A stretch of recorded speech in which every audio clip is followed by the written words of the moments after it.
Assalamualaikum warahmatullahi wabarakatuh. Sebelumnya, yang saya hormati Bapak Devna Gusnaidi SPD selaku guru pembimbing Mapel IPAS.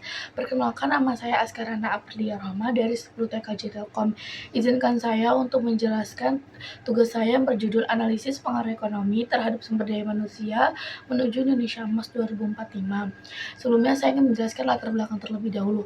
Apa sih Indonesia Emas 2045 itu? Adalah visi strategis untuk menjadikan Indonesia sebagai negara yang maju dan berpengaruh pada tahun 2045, tepat saat Indonesia berusia 100 tahun dari tahun 1945 sampai tahun 2045. Generasi emas yang diharapkan menjadi penerus bangsa yang pada periode tersebut adalah sangat produktif, sangat berharga, dan sangat bernilai, sehingga perlu dikelola dan dimanfaatkan dengan baik agar berkualitas menjadi insan yang berkarakter, insan yang cerdas, dan insan yang kompetitif. Di sisi lain, kualitas dan produktivitas sumber daya manusia juga menentukan seberapa cepat dan inklusif suatu negara dapat tumbuh secara ekonomi. Dengan realita, apalagi di zaman sekarang, yang semakin canggih, insan yang cerdas, dan insan yang kompetitif. Di sisi lain, kualitas dan produktivitas sumber daya manusia juga menentukan seberapa cepat dan inklusif suatu negara dapat tumbuh secara ekonomi.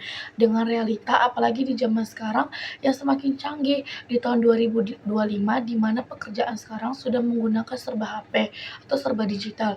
Banyak platform sudah memudahkan aktivitas sehari-hari seperti jualan di rumah menggunakan e-commerce dan mengerjakan tugas menggunakan ChatGPT atau Google.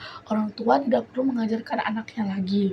Dan beberapa gerakan pemerintah untuk meminimalisir agar Indonesia tidak terkena dampak ekonomi di era yang semakin canggih. Yang pertama, ada fokus pada sektor-sektor seperti makanan, otomotif, elektronik, dan tekstil yang mulai otomotif, tetapi juga membuka lapangan pekerjaan baru berbasis teknologi. Yang kedua ada program UMKM naik kelas, kemitraan dengan platform seperti Tokopedia, Shopee, Bukalapak, tujuannya agar pelaku usaha menjangkau pasar lebih luas. Yang ketiga ada edukasi publik melalui platform seperti Siberkreasi untuk melatih masyarakat lebih melek digital dan aman dari internet.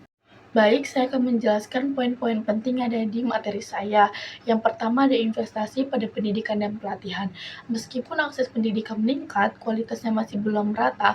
Oleh karena itu diperlukan peningkatan investasi dalam pendidikan formal, pelatihan vokasi, dan pengembangan keterampilan melalui pendidikan dan pelatihan yang efektif. Maka bisa dipastikan Indonesia akan memiliki sumber daya manusia yang mampu dalam berkomunikasi, berkolaborasi, dan berpikir kritis sesuai tuntutan Indonesia Emas 2045. Yang kedua ada transformasi ekonomi digital. Indonesia tengah memasuki era transformasi digital yang semakin pesat. Transformasi digital menjadi kunci strategis untuk memperkuat daya saing nasional. Transformasi ini tidak hanya memengaruhi model bisnis dan struktur pasar, tetapi juga berdampak signifikan terhadap kualitas dan kapabilitas sumber daya manusia. Mengapa penting? Karena mengubah cara produksi, distribusi, konsumsi, serta menciptakan lapangan kerja dan modal bisnis baru. Contoh nyata di Indonesia adalah yang pertama ada UMKM beralih ke e-commerce, yang kedua ada digitalisasi layanan keuangan, yang ketiga ada penggunaan AI, IoT, atau cloud di industri. Tiga ada ekonomi hijau yang berkelanjutan. Ekonomi hijau adalah suatu pendekatan pembangunan ekonomi dari pemerintahan yang menekankan pertumbuhan yang rendah karbon dalam penggunaan sumber daya yang inklusif secara sosial.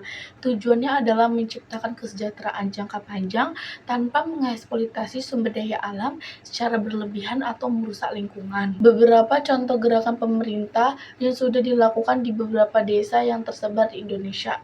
Yang pertama ada Gerakan Nasional Sejuta Surya Atap dan pengembangan PLTS, PLTB, PLTA, dan bioenergi. Yang kedua ada proyek PLTS Terapung Cirata di Jawa Barat, salah satu yang terbesar di Asia Tenggara. Yang keempat ada penguatan kewirausahaan dan UMKM. UMKM merupakan tulang punggung perekonomian Indonesia. Berdasarkan data Kementerian Koperasi dan UKM, lebih dari 64 juta unit UKM menyumbang sekitar 60%, namun perubahan iklim dan ketidakpastian ekonomi global yang membuat menurun. Oleh karena itu, transformasi UMKM dan penguatan jiwa kewirausahaan perlu dikawal dan diarahkan agar mampu menjawab tantangan zaman sekarang. Kewirausahaan sebagai motor penggerak UMKM menciptakan lapangan kerja baru dan mendorong inovasi lokal. Selanjutnya, tujuan pemerintah untuk penguatan kewirausahaan dan UMKM. Yang pertama, mendorong pertumbuhan ekonomi inklusif, memberdayakan masyarakat agar dapat menjadi pelaku ekonomi yang mandiri dan produktif. Yang kedua, ada meningkatkan daya saing nasional melalui inovasi, digitalisasi, dan peningkatan kualitas produk lokal.